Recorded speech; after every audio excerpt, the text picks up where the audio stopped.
ধানমন্ডি ১২ এ তাকওয়া মসজিদের কাছাকাছি লেকের পাশে একটা অদ্ভুত, না অদ্ভুত বলবো না, একটা পাশবিক চিত্র দেখা যায়। ব্যথায় ছটফট করছে একটি বিড়াল, যার একটা চোখ উপড়ে ফেলা হয়েছে এবং অন্য একটা চোখ মারাত্মকভাবে ড্যামেজ করে ফেলা হয়েছে।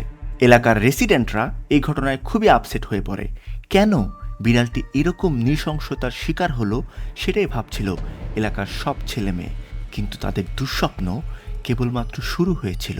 ওই দিন রাতেই আরও একটা সেম কেস দেখা যায় সেম প্লেসে।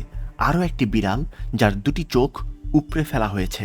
পুরো এলাকাবাসী হাই অ্যালার্টে চলে যায়। সোশ্যাল মিডিয়ায় এই ঘটনা নিয়ে পোস্ট দেওয়া হয়। অ্যানিমেল ওয়েলফেয়ার গ্রুপগুলো সোচ্চার হয়ে ওঠে, কিন্তু এই পাশবিকতা থামে না, থামছেই না। গত 4 দিনে 4টা বিড়ালকে অন্ধ করে দিয়েছে ধানমন্ডির এই পিশাচটা। প্রত্যেকটা বিড়ালের স্পটই ধানমন্ডি 12 তাকওয়া মসজিদের কাছাকাছি। এ থেকে সহজেই বোঝা যায় সাইকো এই লোকটা তাকওয়া মসজিদের আশেপাশেই কোথাও থাকে, এবং এই সাইকোটার কোনো একটা কারণে বিড়ালের চোখের উপর অনেক ক্ষোভ। আমার একবার ধারণা হয়েছিল এটা কোনো অর্গানাইজড চক্রের কাজ কিনা, বিড়ালের চোখ নিয়ে আবার কোনো ব্যবসা শুরু হয়ে গেল নাকি। কিন্তু এটা কোনো ব্যবসা হলে বিড়ালকে অন্ধ করার এই ঘটনাটা পুরো ধানমন্ডি জুড়ে চলতো, পার্টিকুলার কোনো এরিয়ায় না। যেহেতু এটা খুব পার্টিকুলার একটা এরিয়া বেস করে হয়েছে, তাই আমার ধারণা এটা ভয়ঙ্কর কোনো একজন সাইকোর কাজ। মেন্টালি ডিস্টার্বড কোনো এক ব্যক্তি তার বিকৃত মানসিকতার জন্য একের পর এক বিড়ালের উপর পাশবিক অত্যাচার চালাচ্ছে, তাদেরকে অন্ধ করে দিচ্ছে।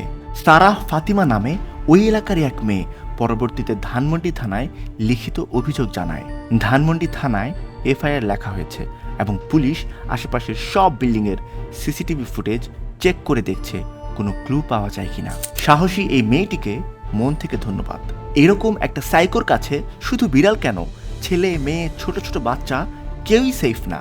আমি চাই এই সাইকোটাকে খুব দ্রুত ধরে ফেলা হোক, নইলে ধানমন্ডির আর কত বিড়াল যে এই নরপশুর হাতে অন্ধ হয়ে যাবে তার কোনো হিসেব নেই।